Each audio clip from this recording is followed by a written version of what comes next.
Хүний оюун ухааны хөгжилд 3 юм байгаа. Жаргал гэж юу гэхээр гэрлүүгээ ярах, ажил руугаа ярах гэж. Гүм онож хэлсэн байгаа шүү. Залхуу хүний ирээд бол гуйлах амьдрал. Тэгээ 438 шатраар 5 жилийн өмнө гинсэндээ дамжуулалтын алтан медаль, сертификат авсан 438. За энийг би ер нь ярьж байгаагүй шүү. Бүгдээрээ амар байцгаана уу? Та нараа нэгэн гайхалтай хүнтэй уулзах гэж байна. Төмөөлж байгааг бас ихэнх нь мэдж байгаа бах. Дэлхийн талыг эзэлсэн их өвөг дээдсийн хаан. Үнэхээр бидний өвөг дээдс ийм оюуны их бядтай байсан шүү гэдгийг харуулахаар амьдралынхаа 70 гаруй жилийг зориулж яваа хөдөлмөрч гайхалтай хүнтэй уулзуулъя. Та нар минь яриа бүхнээс нь ухаарл авч аж амьдралдаа хэрэгжүүлж Монгол хүнийхээ үнцнийг үргэлж нэмж яваарай. 101 би таны музей дээр ирээд тэрнээс хойш би ингээд Монгол хүний одоо оюун ухаанаар бүтсэн зүйлүүд ямар гоё зүйлүүд байна гэдээ харж байсан байхгүй юу. Тэгээд одоо энийг үүсгэсэн хүн хин гэж хүн байд юм лоо гэдгийг сонирхчихсан. Тэгээд одоо тантай уулзаа сууж байна. Тэгээ альва юмны нөгөө эхлэл их чухал шүү дээ тий. Тэгээ та ярнууд яагаад энэ одоо музейг эхлүүлэх болов тий. Түрүү бас та хэлжсэн ингээд 70 гаруй жил би үүний төлөө явлаа шүү дээ гэж одоо тэр зүйл нь юу байв таны? Хоёлаа энэ ч яриагаа эхлэе. За энэ л орс. За тэгэхээр ерөнхийдөө 1955 оноос би ер нь Монгол хүний оюун ухааны гайхамшигыг ойлгож эхэлсэн юм. Тэгэл 4-р ангид байсан гэсэн үг л дээ. Яагаад тэгэхээр зэрэг бүтэн сайдрал амардаг байлаа шүү дээ. Одоо нэг хагас бүтэн сайн гэхгүй. 4-р ангид Завхай аймгийн Нөмрөх сумын 10 жилд би суралцчихсан. Ээж хөлийн хавдар гэдэг Монгол гэр эмэгтэйчүүдийн хөлийн хавдарнд бүх нарийн нандин юм хийдэг байсан. Тэрийг нэг бүтэн сайдар цэгцэлж явахгүй гаргаад би яг юунд гişүүнд явахгүй л гişүү түйж одоо гал төлдөг манай хангаа газрын чи иргэн тойрон модтой тэгэл мод ойд яваад гişүү түйж ирээл тэргүүрээ одоо яадаг манайх аав ээж 11 хүүхэдтэй олон хүүхэдтэй тийм учраас юмхнаар юм хийж амьдралээ одоо аав ээж минь одоо тэгш дөрвөн байлгахын тулд ингэж бидний ажил сургасан юм л да. Тэгсэн нэг тусдаа 4 ширхэг мод хөлийн авдарнаас гаргаад ирэхгүй юу. Одоо доор байж байгаа. Тэгээ энэ юу юм бэ гэдгсэн чинь тусдаа нэг марзаасан шүд мүдтэй. Үгүй энэ манай аав зэвэг захирагч гэж байсан. Тэгээд тэр манай аав зэвэг захирагч одоо энэгээр тоглож исэн. Ухаантнуудын тоглолтгол тоглоом юм гинлээ. Онс гисэн байхаа. Тэгээд би ингэж хадгалж яадаг. Яагаад тэгэхээр манай аав зэвэг захирагч аймгийн засаг дарга байсан. Одоогор бол засаг дарга. Тэр үед аймгийн дарга байсан. Баригдаж яваа сураггүй болсон. Тэгээ одоо ингэж гисэн. Энийг над өгчих. Би тоглоё гэсэн. Тэгэл одоо аав байхгүй сураггүй болсон юм шиг. Тэгээд тэр үнийг аваад би үгүй бараг одоо сайн санахгүй. Олон өдөр ноцолцсон доо эвлүүлэх гээд өнөөдөр эвлж өгдөө бараг сар болсон байж магадгүй гэж бодож байгаа. Тэгсэн чинь нэг ингэж байсан чинь 4 мод овоо дээр хажууд нь 2 мод дутаад байх шүү. Тэгээд би панерээр 2 мод нэмж хийгээд тэгээд эвэлцсэн. Зөв прог мэдэхгүй одоо удах зөв юм шиг байна. Тэгэл би баярлалаа өгч цогцоол. Тэгэл аавда задлаад өгчхөр аав чадахгүй ээж чадахгүй. Тэгэл би хичээл дөөнөдгий чинь угсарчгаал яваад орой ирэхэд хичээлээс ирэхдээ задлаа хайцсан. Аав ээж хүүхдэрээ гайхуулаад орж ирсэн одоо үеийнхэндээ юм уу өгчдөг юм байл дэвлүүлгээд өнөөдөр нь задлцгаад угсарч чадахгүй. Тэгэл би ирээл угсарна. Тэгэл ангийнхандаа тэгэл орж ирсэн хүн болгон үзээд чаддаггүй. Тэгэл бас л нэг сар болсон болоо да ер нь чадахгүй амтаа их удсан. Тэгээд нэг ирсэн чинь би ангийнхандаа бас гайхуулаад 4-р анги шүү дээ. Тэгэл нэг одоо манай ангийн нэг хүүхд хийчихгүй юу? Угсарчихгүй юу? Тэгэл тэрнээс бол ангийнхандаа зааж өгөөл тэгэл угсраад эхэлсэн. Тэгэхээр зэрэг чинь би одоо нэг жаахан сэтгэл гондоо тэгэл дараагийнхыг хийсэн хүндрүүлж хийж байгаа. Тэгэл хүндрүүлж хийгээл тэрүүнийгээ амтангаа угсраад дуусчихаа зэрэг сурчгаа зэрэг ахиж хийгээл ингээл онсон онцлох ухаан гэдэг юм да физик техникийн шинжилх ухаан дээр бичсэн. Тэгэл амт шимтэнд орцсон байгаа тэрний юунд. Тэгэл арга нь өөрчлөө. Тэгээд тэр үед нэг хүүхэд байсан чинь 10 төгслөө хурлуулаагүй өөрөөр цуглуулаагүй байхгүй юу. Тэгэл 10 төгслөө цуглуулаагүй ингээл хүнд бэлгэлээл өөрөө хийчихэж байгаа чинь хар модорлож манай тэнд чинь хушмаш байхгүй. Хар мод эсвэл сүхнээш хугарчхаа зэрэг хусаан тэргээр хийдэг ийм л ялангуяа шатрыг бол тэгжсэн. Ингээл амтанд нь орцсон. Тэгэл сургууль 61 онд одоо Улаанбаатарт сургуульд ирээл тэгэл жаахан завсарсан. Гэхдээ 65 онд эдийн засгийн дээд сургуулийг төгсчоод Тусангийн модны үйлдвэр Тусан цангилаа очивол бэлэн модны газар тэгэл үргэлжилүүлээл шатарч хийгээл онцч хийгээл ингээл явцсан. Тэгэж хэлжсэн байна тий. Тэгээд та бас хэлжсэн. Би бас яг тэгэж өмөрж боддог хүүхэд байсан. Одоо монголчуудыг нөгөө өхөр монгол гэж аягүйх ярьдаг тий. Тэгээд одоо нөгөө тэнэгч юм шиг тий. Одоо хүмүүс юм шиг ярьдаг. Тэгэл дэлхийн талыг тэгвэл тийм тэнэг хүмүүс байсан юм бол яаж дэлхийн талыг эзэлсэн байдгийг гэж би бас яг тэгэл фэйсбүүк дээр пост хийдэг байсан байхгүй юу. Тэгсэн чинь та бас ингэ тэрнтэй адилхан тим хүүхэд байж тий. Одоо монгол хүнийхээ оюун ухааныг өмгөөлж хамгаалсан. Одоо тэрийг ер нь та хамгаалахын тулд одоо энэ оюун ухааныхаа музейг их сонин л доо. Одоо багш нар ч гэсэн зарим бас тооныч байдаг юм уу? Зарим багш одоо сурагчдаа бас тэнэг гэж мангар тэнэг гэж загнах явдал байлаа бидний үед. Энэ гадаадынхан одоо ингээл өөрөө мэдчихээ өхөр Монгол тэнэг Монгол бол хэвлэлээр ч гэсэн гардаг шүү дээ. Энүүтэл би тэмцэжсэн. Тэгэл ямар сайндаа багштайгаа бид тэнэг бол та тэнэг гэж маргаал би чих маргадаг чихнээсээ угаал хичээлээс хөөгдөөл ингэжсэн дээ. Одоо миний чинь тэгэл тэнэг Монгол өхөр Монгол гэсэн одоо хүн болгонтой тэрсэлдэжээ. Өдний хүртэл баг. Тэрсэлдэл чи адилхан Монгол байж Монголоо муулаа ашигдаг юм уу? Чиний ухаантай чинь хаа байгаа юм тэгэл. Тэгээ одоо жаахан насахад ухаан суугаад ирсэн чинь энэ тэнэг Монгол өхөр Монгол л намайг одоо цэнгэлж байдаг юм намайг өдний зэргийн амжилтанд хүрэхэд одоо тусалсан байгаа юм. Одоо өөрөөр тэрнтэй тэмцэлдээд өдний зэргийн амжилтанд хүрсэн байгаа юм. Тийм учраас хүн чинь одоо их л одоо нас агчиж жаахан ухаан суудаг юм ба шүү дээ. Тийм учраас тэр улсуудыг одоо тэрсэлдэж байгаа нь бас миний буруу байсан юм шиг байна. Би бол зөв гэж боддог.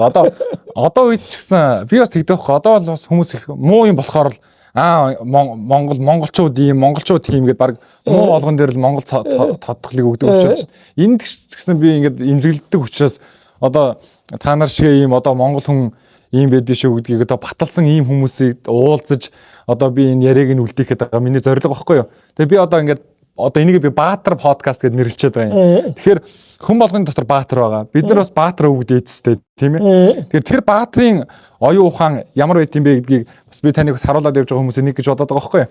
Тэгээ одоо тэрнийхээ хүрээнд та одоо батлах гад бүр маш олон зүйлүүд хийсэн юм билээ шүү дээ. Та тэр талаасаа гоё бидэнтэй хуваалцааш. Тэгээд бас хуваалцахдаа би таныг илүү хөдөлмөрлөх гэдэг талаас бас их яриасаа гэж хүсэж байна. Залуучууд бид нар бас их залхуу болоод байгаа л харах тий. Одоо уулын бүх юм бэлэн байх юм та нар. Би бас өнөө дээр үед намын ажилтан байсан лекторл дээ. Ээж уншдаг. Тэгээд тэрүүн дээрээ бас энэ сэдвийг оруулж исэн байна. Тий. Тэр үед сая хөдөлмөр гэж ярьж байна. Ер нь дэлхий дээр хэнийг ч хураагүй нэг л юм байдаг. Хүнийг ч хураагүй, нийгмийг ч хураагүй, ганцхан үнийч ганцхан юм ертөнцийн дээр байдаг. Тэр юу? Хөдөлмөр. Хөдөлмөр турдагдсан ямар ч нийгэм байхгүй, ямар ч хүн байхгүй. Тийм учраас би хүнийг хөдөлмөр бий болгосон гэж онлыг 100 шин гэсэн ойлголт байхгүй. Тэгээ сая чи залхуу гэд хэлчихлээ. Ер нь залхуу хүн бол өөтөө амьдрахгүй шүү дээ. Яагаад гэхээр зэрэг би ярьдаг. Зарим хүн одоо бид залхуучуудыг өөрснөө тэтгээд байгаа юм. Хуваарьч төр засагч залхуучуудыг тэтгээд байгаа юм. Яагаад бол янз бүрийн халамж өгнө. Тэгээд одоо хүн аав ээж нь хүртэл залхуу хүүхдэд тэтгээд байгаа. Яагаад нэг муу ядарсан байгаал шүү дээ хөрх юм. Битгий нэг муу ядарсан юмыг та нар загнаад байч гэдэг юм уу. Тэгэл муу ядарсан юм алуу гэл ингээл энэ бол буруу байхгүй юу. Тэ ядарсан гэдэг чинь залхуурснаас л ядарч шүү дээ. Залхуух нь зөвхөн нэг хөөрхий байгаа нь ингэж болохгүй. Ер нь энэ гэмт хэрэг зөрчил энэ бол залхуурлаас л үүдэлтэй. Залхуух нь хялбар аргаар амьдрахын тулд одоо гэмт хэрэгт орж байгаа шүү дээ. Хоёрдугаарт нийгмийг сүйтгэж байгаа одоо хашаа хайш эвдэх энтергээл сүйтгээд байгаа чинь залхуучууд зүлгэн дээгүүр явах. Өөрөө хөдөлмөрлөдгөө учраас тэр хүний суулгасан зүлгэн дээгүүр явах, тэр нэг хайсыг өшгөлөөд эвдэх, тэр гадаа байгаа одоо модон сандлыг эвдэх бол юу залхуу хүлгэн. Хөдөлмөрч хүн бол хизээч хүний бүтээсэн юм эвдэхгүй шүү дээ. Яг л өөрөө зовлонгийн мэдэж хөдөлмөрлсөн учраас харин ч додомдож, харин ч одоо тэрнийг сайжруулах засах сэтгэл нэгэн. Тийм учраас залхуучууд бол залхуу хүн бол зүгээр нэг ядарсан, зүгээр нэг одоо байгаа нэг гэж өөгсөж болохгүй байгаа. Төр засган ч ах トゥ амраг садан аав ээж ч гэсэн. Тийм учраас нийгмээрээ залхууралтаа тэмцэж ижил улс орон хөгж гинөө. Би ингэж л бодож явдаг. За та бол тэгэхээр яг энэ тэр хөдөлмөрийг бол бодитоор хийсэн л байна л да. Та түрүү бас дурдчихсан. Манай байгууллагын 3 зүйлийг одоо дэлхийд ингэж авч явахыг тийм аа гэд тий. За хамгийн ихнийх нь бол хоёлаа эхлээд гоё тэр шатрынхаа талаар 3 юм байгаа. За нэгдүгээрт шатар байна. Хоёрдугаарт онснууд байна. За гуравдугаарт болохоор бид нар байгальдаа ээлтэй байя гэдэг ийм 3 юмыг уриалж байгаа. За хоёлаа шатраасаа эхлэе. Одоо мянган бурхны орон гэж хүмүүс зориод идэг шиг мянган шатрын орон гэж Монголыг минь зориосоо гэдэг. Тий. Юу л ер нь манайхан ард түмэн ч шүү дээ. Мянган шатрын гэл манай монголчууд ч гэсэн очиж их мөрөгсөн байх. Тий. Тэгэхээр мянган шатрын орон болгочвол жуулчдын тоо нэмэгдэнэ гэж бурхнаас дутахгүй гэж бодож байгаа юм. Зарим оюунлаг хүмүүст бол одоо дэлхийн хүн төрлөختөн чинь бас оюунлаг тийшээгээ яваад байна шүү дээ. Энэ химэл оюун ухаанч байдаг юм ингээд. Тийм үед айгуул бурхнаасаа мянган шатрын орон руу илүү хөвхийг өгөөсөхгүй. Тийм ээ. Тэгэхээр эрдэмтэд ер нь хүн төрлөختөн тэр тусмаа эрдэмтэд бол төгс юм байхгүй гэж ярьдаг. Ойлгодог. Ганцхан эрдэмтэд ганцхан шатрыг ухаантнуудын тоглодог төгс тоглоом гэж ярьдаг. Тэгж ойлгоцтой байдаг. Тийм учраас ухаантнуудын тоглодог төгс тоглоомыг Монголд анх бий болгосон гэж би боддог. Би Монголоо шартар гаралтай гэдгийг нотлох гэж насаа барж байгаа хүн. Археологоос ч бас юм олдож байна. Зарим сайхан залуучууд бас Монголоо шартар гаралтай гэдгийг дэмжиж одоо цолмол хамгаалсан сураг байна. Харин би уулзаагүй байна. Тэгэхээр Монголын нэр хүнд Монгол хүний нэр хүнд өсөн шүү дээ. Энд нэг монголчууд би нэг ч юм уу гадаадын монголчуудыг муулдаг гэдэг хэдэн юм байдгийг. Тэнийг Монгол өхөр Монгол гэдэг ямар санда одоо болох одоо матер олцоход Монголоо эд гэж нэрлсэн явдал биш үү? Одоо орон тэрнийг залруулж байгаа юм шиг байна лээ. Гэх мэтчлэн. Тэгээд монголчууд өөрсдөө бас санаандгүйгээр юм уу санаатаагаар биенийгээ өхөр Монгол тэнийг Монгол гэх жишээтэй. Тэгэл тамийн тоол үлгэр их ярьж байгаа. Тийм. Тамийн тоолны үлгэр гэж ярина. Бас Монголын хууль 3 хоногтой гэж. Тий, яг. Тэгэхээр энийг би эсрэгээр нь ойлгодог. Монголын хууль 3 хоногтой гэдэг чинь Монгол морин өртөг монголчууд бий болгосон гэж байна шүү дээ. Тэгэхээр Монголын хааны зарлиг тушаал болвол 3 хоногтой хүрдэг. Энийг л одоо сүүлдээ говьсаар хагаад Монголын хууль 3 хоногтой болчихж байгаа. Тэ. Тамийн тоогооны үлгэрч гэдэг чинь монголчууд өөрснөө бие даасан хүчтэй, зоригтой одоо амьдрах чадвартай учраас биевэндээ нэг туслаад байдаггүй. Тэ бие дагаад амьдраа сурцсан. Одоо тэр чинь өртөө газарт аав ээж ах トゥ нар чинь амьдрдгийн чинь одоо шуургууллаа гэл өртөө газар руу биений болгоод авчиж гал явахгүй шүү. Цагаан сараар жилд нэг удаа уулзчих цагаан сараар одоо тайлангаа аав ээжтэй тавьж зовлон жаргалаа одоо ярьдаг байхгүй юу.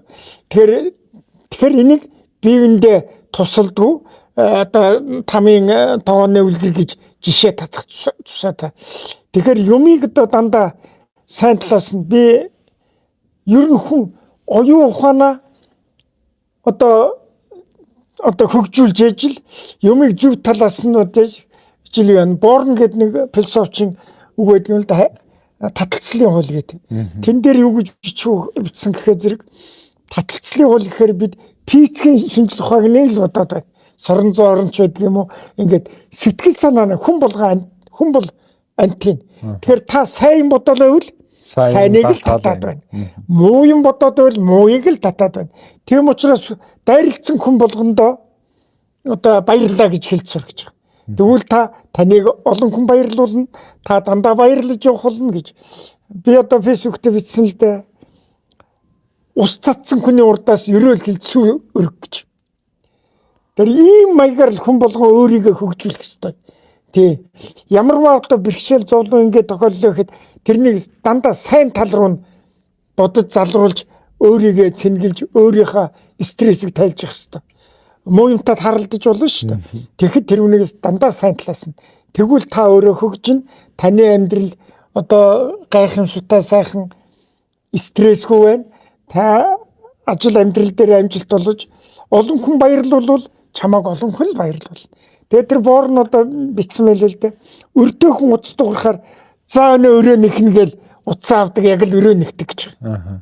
Сайн боддог хүн утас дуурахаар миний ямар найз ярьж байгаа бол ямар сайхан мэдээд дуулах бол миний өнөө хуучны тим найз ярьж байгаа болов гэл хүн тэр өдөр сайн хүнтэй тарлахаар тэр чигээр сэргэлэн л явж байгаа шүү. Тэгэл утсаа авах зэрэг сайн найз ч юм уу сайхан мэдээлэл дуулдаг шүү.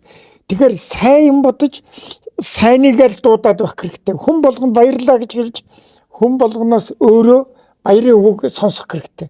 Энэ бол хүний амьдралын хамгийн наад захын оюунлаг хүний одоо наад захын одоо уламжлал болох ёстой юм л да.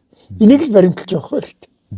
Та оюунлаг хүн гэдээ ярьсан хоёлаа. Та нэг оюунлаг хүн нэг юм дөрвөн юм байдгийг ингээд та нэг бас өмнөх ярилцлагууд дээр ярьсан байсан. Та тэр талаасаа бидэртэй хаваалцаач та.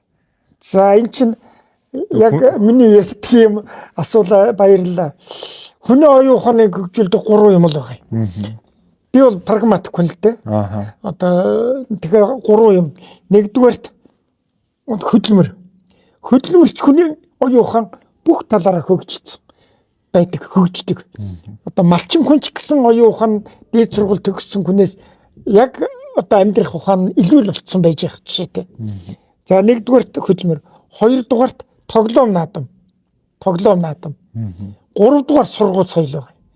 Тэгэхээр манайхан сургууль соёл төгсчихвол нэг оюун ухаан хөгжсөн одоо их ухаантай хүн гэж өрөөсгөл ойлгоод байх шиг байгаа юм.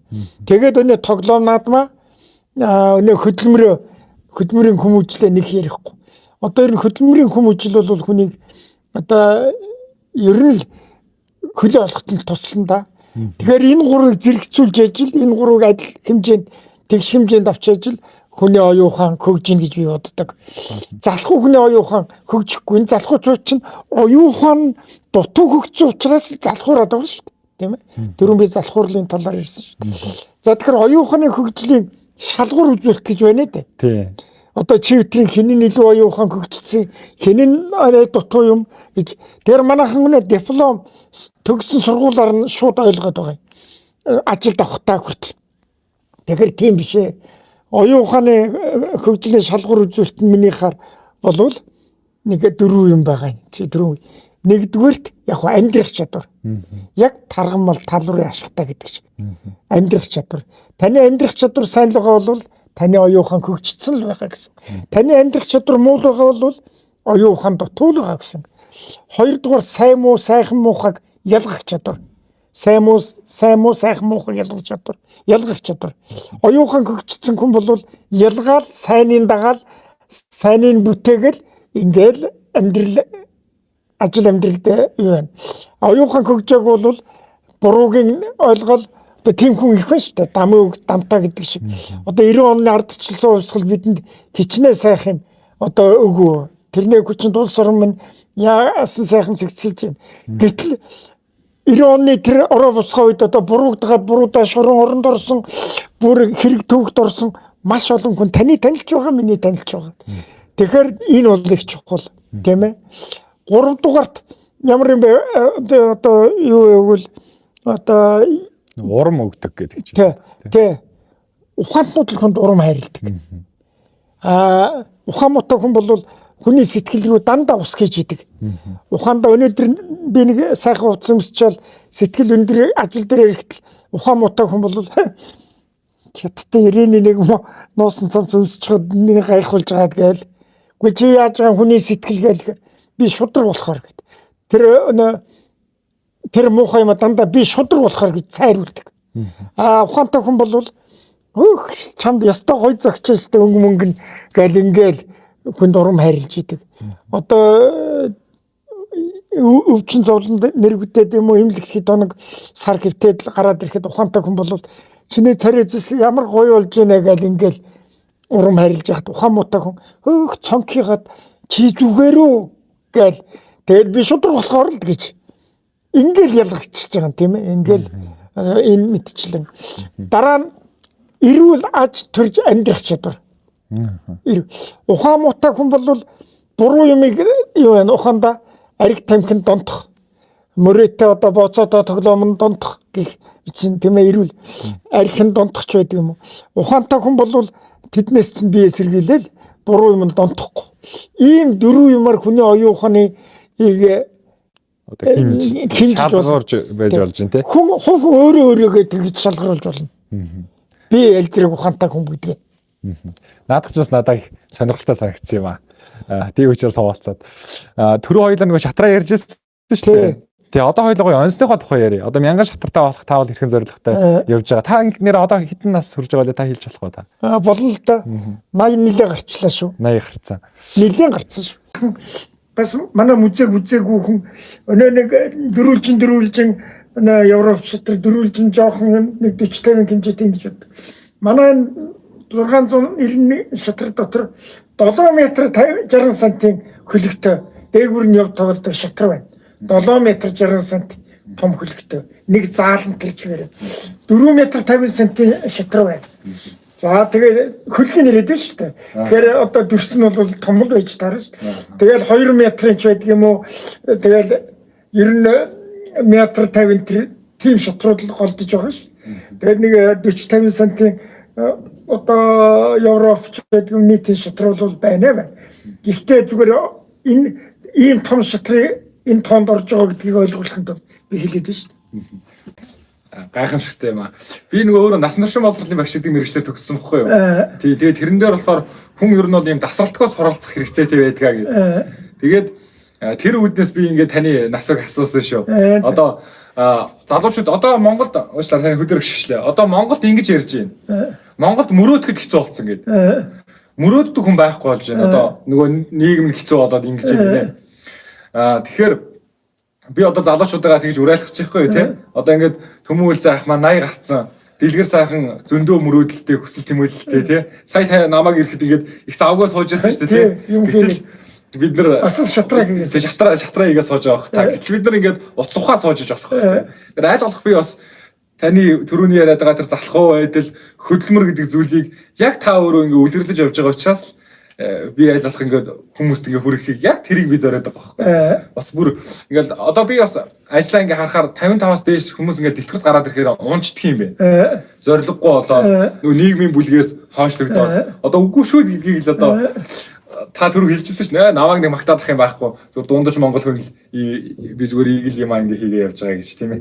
Тэгэхээр одоо ирээдүйн хүн болгоныг би ийм байхасаа гэж одоо уриалж байна. Одоо танаар дамжуул. Тэгэхээр мөрөөдөлгүй байна гэдэг чинь мөрөөдөл бол алсын мөрөөдөл байна. Өдөр тутмын ч байдаг юм уу ойрын мөрөөдөл байх хэрэгтэй шүү дээ. Мөрөөдөлгүй бол тэгэл хар тамхи арх ууцсан хүнтэй л ижил гэсэн үг шүү дээ. Амьдралын мөрөөдгүй. Ер нь энэ дашрам дээрхэд би өнөө намын ажил энэ төр хийж байхдаа архичтай тэмцдэг байсан. Согтуучууд 301 гэж байсан. Тэр үн баригдсан хүнийг намын дарга захиргааны дарга хоёрыг арианы намын орооч нь дуудаад хүлээлгэж өгдөг байлаа шүү дээ. Тэгээд би энэ архичтын талаар бас судалгаа хийж ирсэн. Архигүй хурим гэж хүртэл зохион байгуулж ирсэн.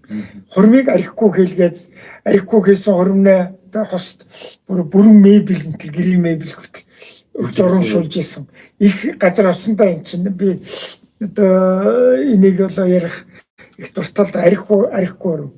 Тэгэхээр мөрөөдөл байхгүй гэдэг чинь яг архиугаад ухаангүй болсон хүнтэй л адилхан гэсэн үг шүү дээ. Тэр яаж амьдрал нь байх юм? Ухаандаа би сайхан амьдрна. Хүүхдээ одоо дээд сургуульд сургаж хийдэг юм уу? Эсвэл сайн механик болгоно. Одоо Монголны нуг ярихад инженер техник зохион бүтээгчдээр дутаад байна шүү дээ.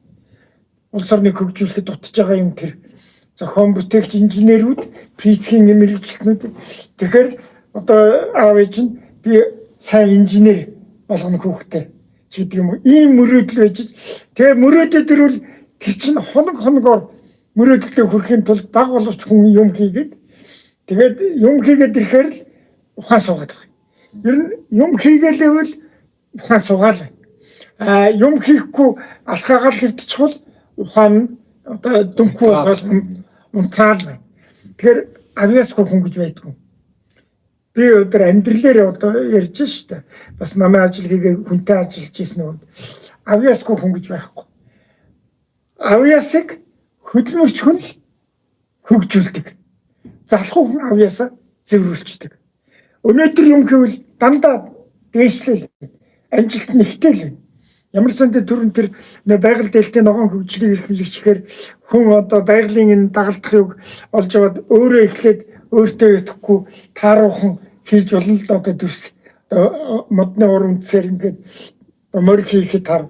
Тэгэл хийгээд байвал нэг сарын дараа юм уу нэг жилийн дараа дээд зэргийн сэлбэрчин болно шүү. Тэр өөртөө итгэж яж өөртөө мөрөөдөл бий болгож яж хүн юу яа амьдрал тэгээд нэг юм хэлхээ марчаад тэгээд энэ аригчтай байсан чинь амьдралдаа сонирхолгүй болцсон байдаг юм байл. Амьдралдаа ямар нэг сонирхолгүй болцгоо зэрэг гэр бүлийн харьцаанаас ч байдаг юм уу үр хүүхдийн харьцаанаас ч байдаг юм уу ажлын газрын дарга хамт олонноосоо ч болдог юм уу нэг амьдрах сонирхолгүй болчихвол тэгэл архиуж эхэлдэг юм байна л шүү дээ. Тийм учраас Оросын нэг нэлт эрдэмтэн сурган хүмүүжүүлэгч нэмэгтэй байдаг. Тэр жаргал гэж юу вэ гэж асуухаар гэрлүүгээ ярих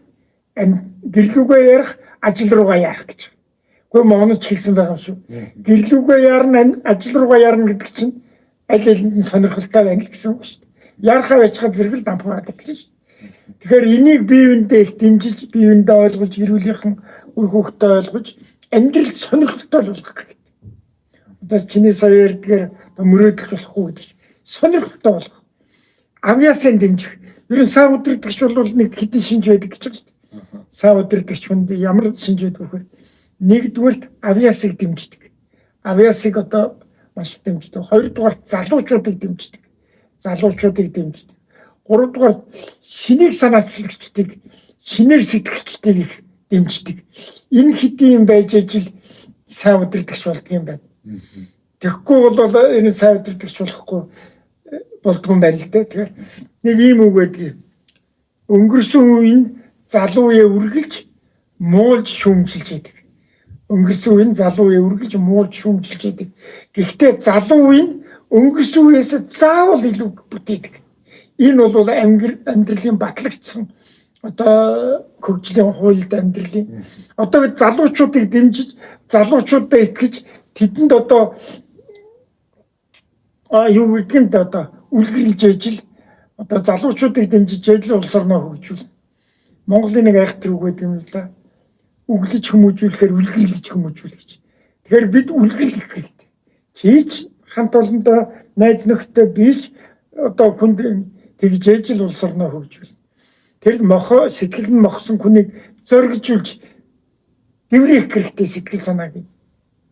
Бас нэг ярилцлага дээр та дурдчихсан таныг нөгөө гадаад явж хахад та хэлж байгаа үг гэсэн л тэгээд ахаад автодад хэлмээр санагдаад. Гадаад явж хахад Монголын институт гэж таныг хэлжсэн гэсэн тэгээд та энэ талаараа дурсаж байгаа. Франкфурт, Германы Франкфуртод бид монголчууд нэлээд олон хүн үзэсгэлэн гаргаж ирсэн.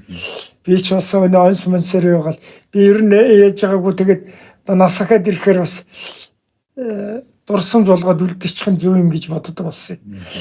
Тэгэл эхний өдөр нэг жаал эрдэмтэд ирж манай музейг үзэл миний гарын үсгийг аваад хуучин үсгээр бас зарим юм бичүүлээл ингээл явж ирсэн. Тэгэл юм хөдөлж аваад маргааш нь зарим нь эргээд ороод ирсэн. Өнөө авсан юм усарч чадхаа байж. Усарч чадах заавар. Тэр заавраа бас ойлгохгүй. Тэр чи эрдэмтэд бас сонир байгаа. Тэгэл би тэр өнөө нэлээд олон найзууд ирж байгаа юм чинь. Өнөөдөр чи нэлээд хэдүүлээ ирээл. Тэгэл ихэн зэрэг модо холцсон байгаа. Өнөө тус нь авсан юмнуудаа нэгийг задлал холцсон. Тэгээ нэгийг задлал чадахгүй болохоор нь тавьчихал ахаа дараагийнх нь задлал угсарч чадахгүй болохоор нийлүүлээд чи олон мод холцоод ороод ирсэн байхгүй. Тэр үнэн би хараад зүгээр дорн тэр олон юм чинь арга нь өөр шүү дээ. Одоо тэгээ угсраад өгцсөн. Тэгсэн чинь тэгээд одоо нэ техникийн шугамсраг би чинь Монгол их гэж энэ бүгдийн эрхийг хамгаалахын тулд 5,000-ад хуудас техникийн шугам зураг тодорхой том ял хийж Монгол их гэж эрхийг хамгаалсан шүү дээ. Энийг мэдэхгүй улсууд намайг одоо энэ 60 гаруй орны ирээд үзэсгэлэн яармагт оролцсон. Тэгээд бас худалдааны Америк хийгээд онсор ихээр Монгол энэ онс чинь Монголын дээр үеэс байсан юм. Тэгээ энэний нууцыг одоо төмүүлзээ алдаад байгаад ингээд зарим атархагчид цөөхөнч гэсэн байна тий. захимаар гараад ирсэн л байгаа юм. Тэгээд одоо тэр бүр яваад тэгэл сэтгэл нь хөрөө тэр холцсон юмыг байгаад миний толгойг ингэж барьж идэд Монгол Эйнштейн гэжсэн шүү. Би тэгээд ер нь хүнд ярьдгүй. Ер нь хүний нэг онцлог байдаг юм байна л да. Магтаал даацрах хамгийн чухал юм байна. Магтаал шүүмжил магтаал хоёр зэрэгцэж явдаг л да. Шүүмжилийг хүн даадаг юм байна. Харин ухаантай нь бол шүүмжлийн дагуу бас өөрийгөө засаад залруулад ажлаа сайжруулад явчихдаг. Одоо би өнөө жаахан том их хурлын гишүүд юм уу, засгийн газрын гишүүд юм уу, жаахан олон тушаалтай хүн үзэхээр нь тэгдэг. Монголын нэрийг зөвхөн тамирчдаг аргадаг юм шиг л одоо ойлгоод байх юм. Тэгэл тамирчдыг шагнаал одоо бүхий гихтэл машинаар тэгтэл Монголын нэрийг манай оюун ухааны музей байн гаргаж явдаг. Манайч одоо 60 гаруй орны ирээд үзэсгэлэн яармагт амжилттай орж олон улсын арваад шагналтай ш.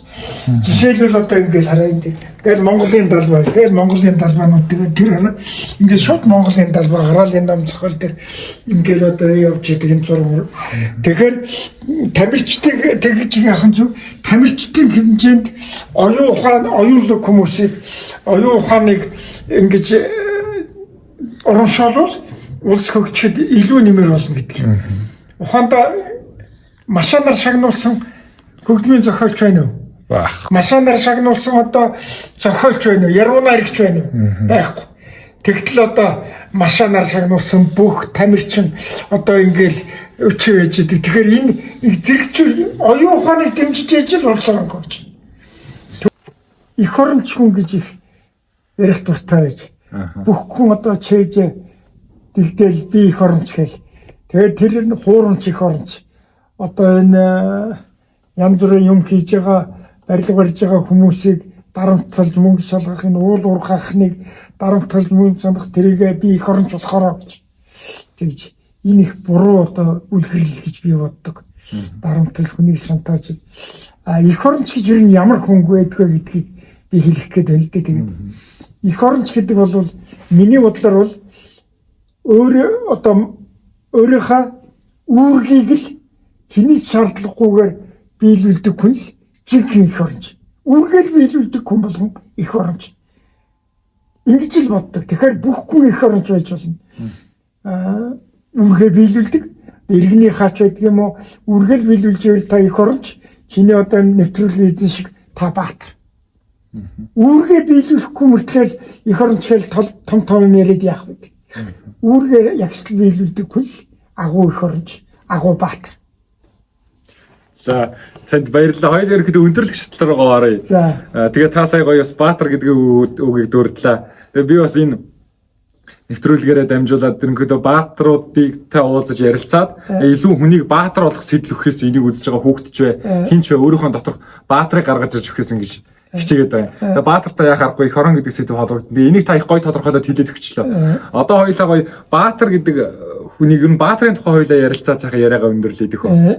Тэгээд би дандаа хэлдэг юм л да. Хүнд сургамжийн үр хөвгтөж зөв явбал зөөлөн зам болох гэж. Зөв явж байгаа иргэнийхээ үүргийг биелүүлж байгаа хүн болгон баатар. Хүүхдээсээ үүхтэй хүртэл баатар юм шүү. Баатар бол зүгээр отон медаль зүүсэндээ баатар биш. Айгүй бол тэр чинь бас ямар ч шугамар яасан бэлээ бас аюултай тийм ээ. Одоо чинь шагнал урамшлыг мөнгө өгч авдаг гэсэн гадуур 100 их тарж шүү дээ. Тэг энэ худлаа байж худлаа байхыг үгүйсэхгүй. Үнэн байхыг үгүйсэхгүй. Би бол яадгүй хэ зэрэг бүр багасаа нэг жарчинтай байдаг. Хүүхдүүдтэй сургадаг. Магтуулах гэж хөөцөлдөд явах бай. Магттал нь ажил. цалингаа нэмүүлэх гэж хөөцөлдөд явах бай нэмэх ажил.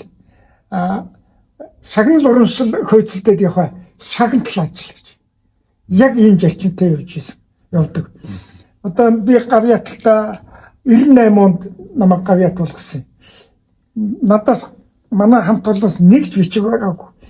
Хууль зүйн сайд одоо амар санаа гэж хүн байсан.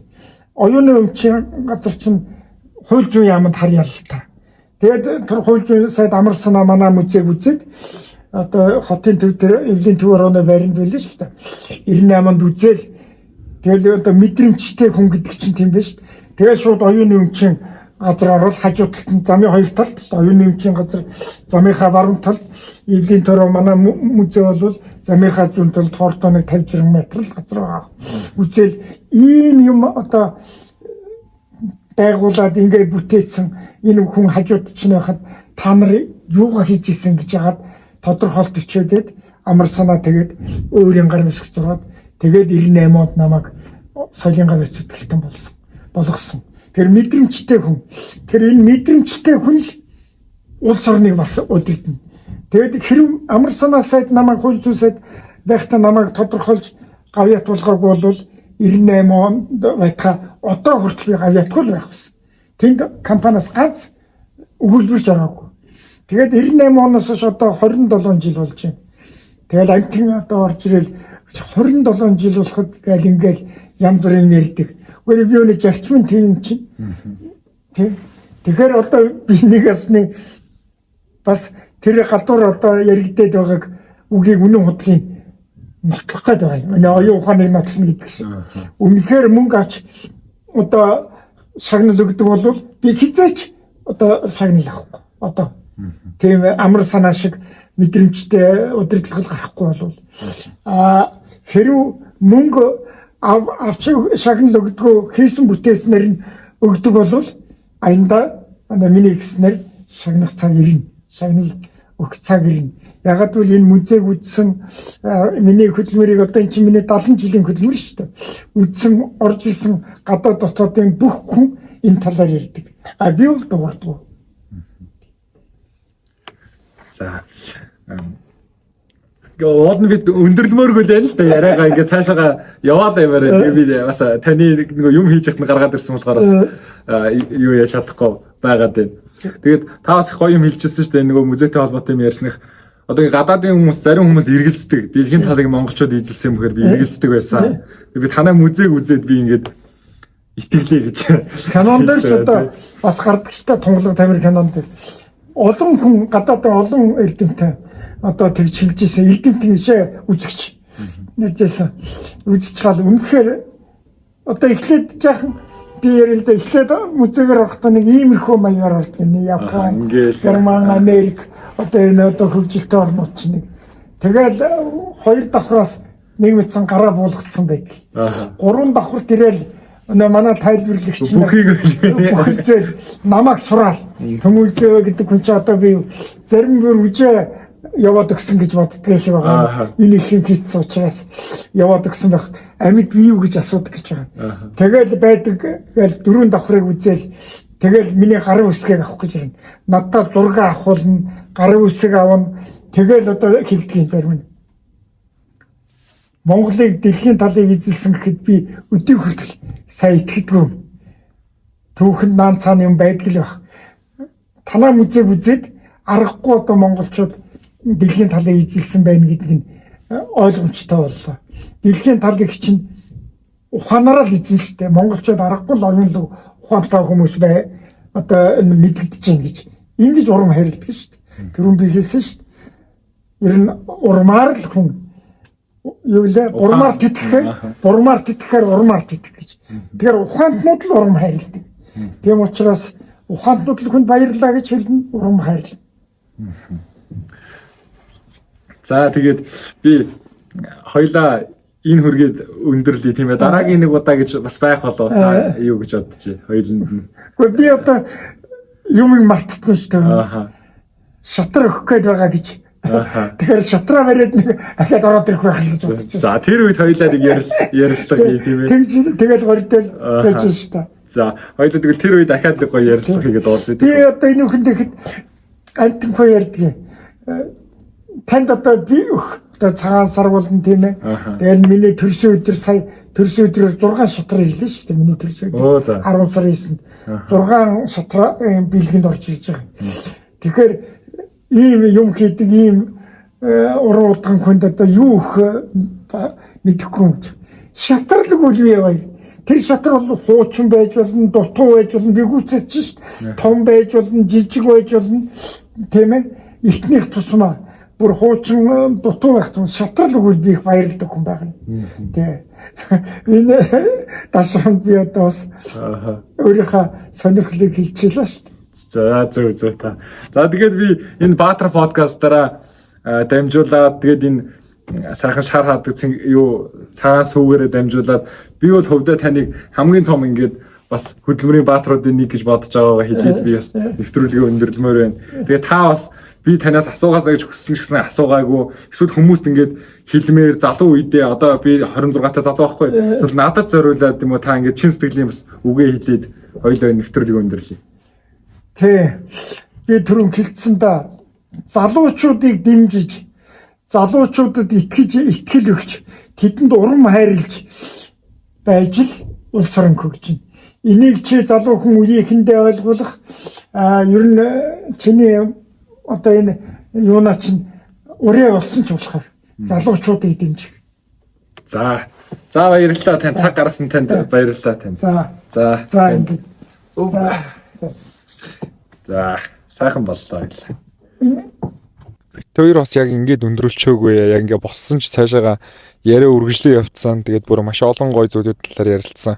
Тэгээд би тэрийг ингээд part 2 болгоод ингээд оруулчих гэж бодсон. Тэгээд эхний хэсгийг анхааралтай үзсэнд баярлалаа. Бүгдөө part 2-ороо уулзцгаая.